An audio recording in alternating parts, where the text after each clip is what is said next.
Bonjour et bienvenue dans cette nouvelle vidéo de GPS Web. Aujourd'hui, on va parler un petit peu de planification et de calendrier éditorial. Alors tout d'abord, ce qu'il faut comprendre, c'est qu'on a plusieurs types d'utilisateurs. On a aussi bien des utilisateurs qui l'utilisent pour un e-commerce que des gens qui visent avec Discover, par exemple, pour être présent sur Discover. Et ces gens, en général, ce qu'ils aiment bien, c'est prévoir un petit peu les publications, les planifications. Alors, dans le GPSM, ici on a un petit onglet stratégie et on a deux sous-onglets, calendrier éditorial et planning éditorial. On va d'abord aller dans planning éditorial. Donc ici on a un planning type avec des créneaux, 4 créneaux par jour dans notre exemple. En fait c'est assez simple, on peut aller dedans, on peut changer le titre pour s'y retrouver, on peut mettre une heure de début, une heure de fin, choisir la couleur, par exemple du vert, le type d'information, le jour de publication, là où les catégories qui sont acceptées pour ce planning type. Éventuellement, si on avait rentré des personas, on pourrait choisir pour quel persona on cible. Ça aussi, ça peut être intéressant parce que par exemple, si on décide de créer un persona qui serait quelqu'un qui voyage le matin en transport en commun, donc entre 7h et 9h, et qui aime bien lire par exemple les infos de la veille, eh bien, on pourrait créer un créneau spécifique pour cette personne-là. Donc là, si je mets sauvegarder, donc on va voir le petit vert ici, voilà. Donc on peut créer autant de créneaux qu'on veut. Et ces créneaux, en fait, à quoi ils correspondent? Ils correspondent à notre volonté d'avoir un article dans une catégorie à ce moment donné. Ensuite, on a ce que j'appelle le calendrier éditorial, où là, c'est vraiment la publication et la planification des articles. Donc là, on voit l'article publié, à quelle heure et à quel jour, tout simplement. En rouge, c'est déjà publié, en orange, c'est planifié. Quand on crée un site internet, enfin quand on intègre le site internet dans notre outil, on a ici pour créer le planning type. Donc ici, on va dire le nombre de posts par jour que l'on souhaite.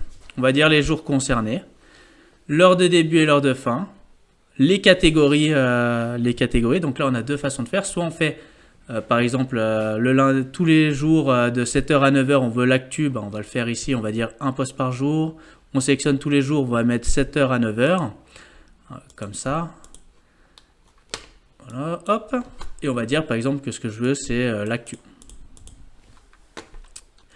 Soit après on sélectionne les deux et on met catégorie aléatoire. Donc là ça veut dire que chaque jour ça aurait fait aléatoirement soit actu soit tech. On ne va pas cliquer sur générer parce que sinon ça va générer un contenu et ce n'est pas souhaité. Alors à quoi ça va servir concrètement? Ça va servir à deux choses. La première, c'est quand on va aller dans un article, tout simplement quand on crée notre article, parfois, on ne sait plus à quelle date le planifier, quand et autres.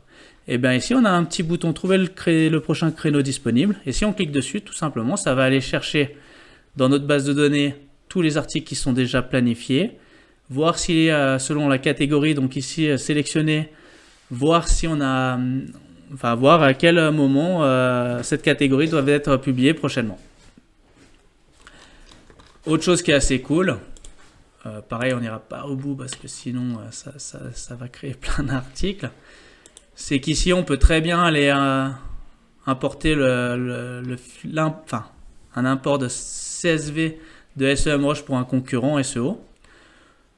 On dit le nombre de postes à créer, par exemple 50.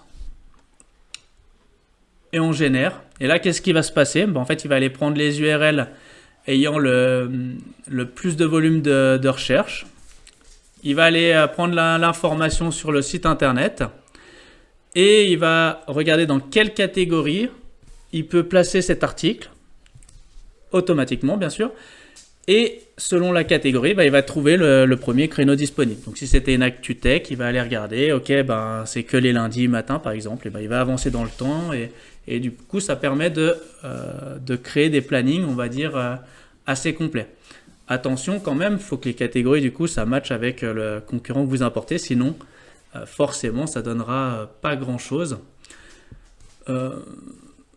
Ce qu'il faut aussi savoir sur SEMrush, c'est que c'est bien de trier un petit peu et de trouver des sources en ce cas-là qui sont vraiment pertinentes par rapport à votre site internet.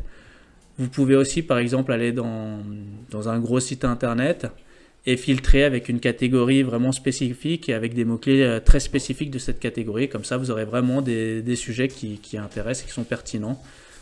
C'est ce qu'on a fait sur un site par exemple sur les bateaux. On a vraiment filtré et comme ça on a pu le traduire directement dans la langue du site. Voilà, j'espère que ça a été clair pour vous et puis que ça vous donnera envie de nous contacter à ce sujet. Merci.